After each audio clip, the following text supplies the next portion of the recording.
월요일 아침입니다. 주일 잘 보내셨나요? 한 주간의 출발도 말씀과 함께 하기를 바라며 말씀과 함께 주님과 함께하는 기쁨 참 매일 묵상 시작하도록 하겠습니다. 오늘 말씀은 열왕기상 4장 1절에서 19절의 말씀입니다. 오늘 말씀은 솔로몬 왕이 하나님의 지혜로 중앙조직과 지방조직을 정비해 나가는 말씀이 기록되어 있는데요. 솔로몬의 신하들은 먼저 제사장으로 사독과 아비아달, 나단의 아들 사붓, 사독의 아들 아사리야가 세워집니다.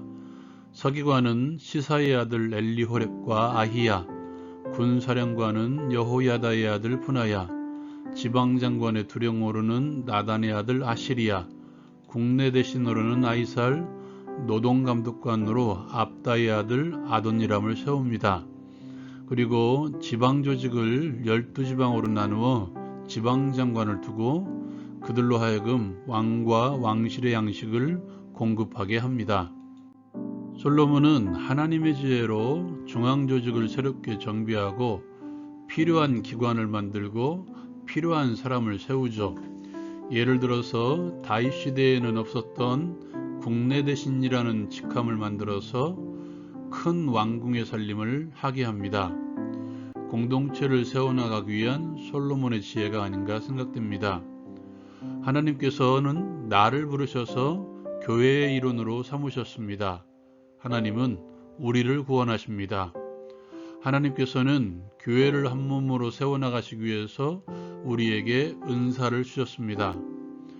앞에 서 있는 지도자는 그들의 은사에 맞게 사역을 감당케 함으로써 교회를 세워나가야 합니다. 당연히 세상의 논리가 아닌 하나님의 지혜가 필요한 것입니다. 은사를 가진 자도 마찬가지죠. 은사자들의 태도는 지금 내가 하고 있는 일이 하나님께서 주신 최선임을 먼저 인식해야 됩니다. 그리고 실력이 아닌 지금 이 일에 내가 최선을 다하고 있는가, 또한 그 일에 지금 내가 즐거움으로 섬기고 있는가 돌아보십시오. 그렇지 않다면 멈추고 있는 것도 지혜입니다. 바울 사도는 은사를 가지고 섬길 때 먼저 사랑으로 섬기라고 말씀하죠. 잘 알고 있듯이 공동체 내에서의 서로의 은사를 자랑하기 바빴던 고린도 교회를 향해서 사랑으로 주어진 은사를 가지고 섬기라고 말합니다. 어떤 목사님의 설교를 들은 적이 있습니다. 고린도전서 13장의 사랑장에서 제일 먼저 등장하는 것이 사랑은 언제나 오래 참고입니다. 오래 참는다는 것은 오래도록 고통을 감내하는 것입니다. 끊임없는 고통입니다. 그 은사가 정말 하나님께서 나에게 허락하신 은사이고 제대로 가고 있다면 많은 고통, 많은 수고가 있다 할지라도 기쁨으로 기꺼이 그 일을 감당하는 것이죠. 사랑으로 섬기십시오. 사랑에는 반드시 수고가 따릅니다. 최선을 다해서 그 수고를 감당하십시오. 그리고 겸손으로 섬기십시오.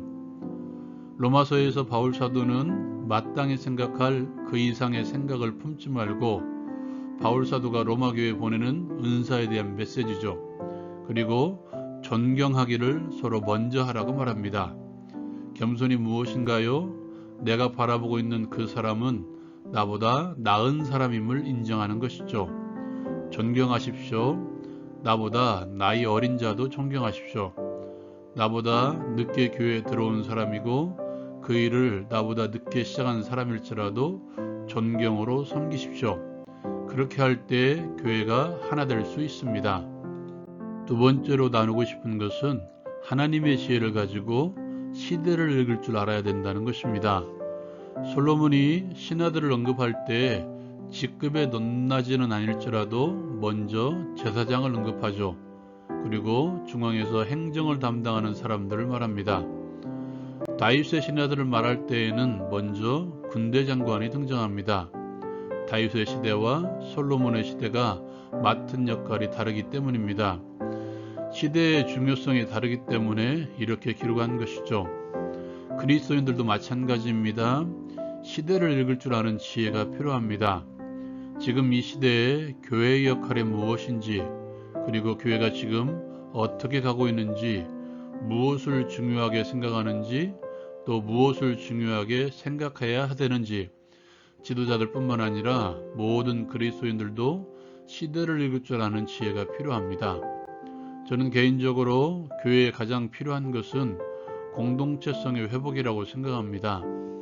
현 시대를 보면 사사시대와 마찬가지로 각기 소견에 오른 대로 행하는 사회가 되었습니다. 내가 좋으면 하는 거고, 내가 맞다고 생각하면 맞는 거고, 공동체 안에서의 나가 아니라 나를 위해 존재하는 공동체가 된 것입니다. 이러한 현상이 교회에서도 나타난다는 것이 문제입니다. 지금 교회는 개교회주의를 넘어서 교회 안에서조차도 개인주의가 판을 치고 있습니다. 교회 안에서의 신앙도 함께 세워져 나가는 것이 아니라 스스로 감당해야 될 몫이 된 것입니다. 기억하십시오. 하나님께서는 나를 부르셔서 우리를 세우셨습니다. 우리를 구원하셔서 함께하는 하나님 나라를 완성케 하실 것입니다. 공동체 회복을 위해서 함께 달려가야 될 것입니다. 두 번째로 권위를 세워야 합니다. 스스로 세우는 권위가 아니라 공동체 내에서 권위를 인정해 주어 세워나가야 된다는 것입니다.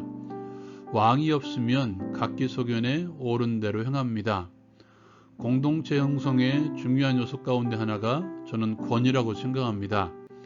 가정에서의 부모의 권위, 교회 내에서의 영적인 지도자의 권위, 국가에서의 위정자들의 권위, 이러한 권위의 인정을 통해서 우리는 하나님의 권위, 하나님의 절대 주권을 인정하는 법을 배울 수 있는 것입니다. 여러분의 공동체는 어떻습니까? 지도자들의 권위가 서 있습니까? 여러분부터 지도자들의 권위를 인정해주며 살아가십시오. 여러분이 생각하는 시대의 필요성은 무엇인가요? 함께 나누며 기도하기를 원합니다. 나눈 말씀을 가지고 함께 적용하고 함께 기도하기를 원합니다. 겸손으로 서로를 존경하는 교회가 되게 하시고 주신 은사를 가지고 사랑으로 공동체를 세워나가게 하소서. 교회 공동체성의 회복을 위해서 힘을 다하게 하시고 공동체 내에서 권위가 회복되게 하소서. 오늘도 승리할 수 있기를 기도합니다.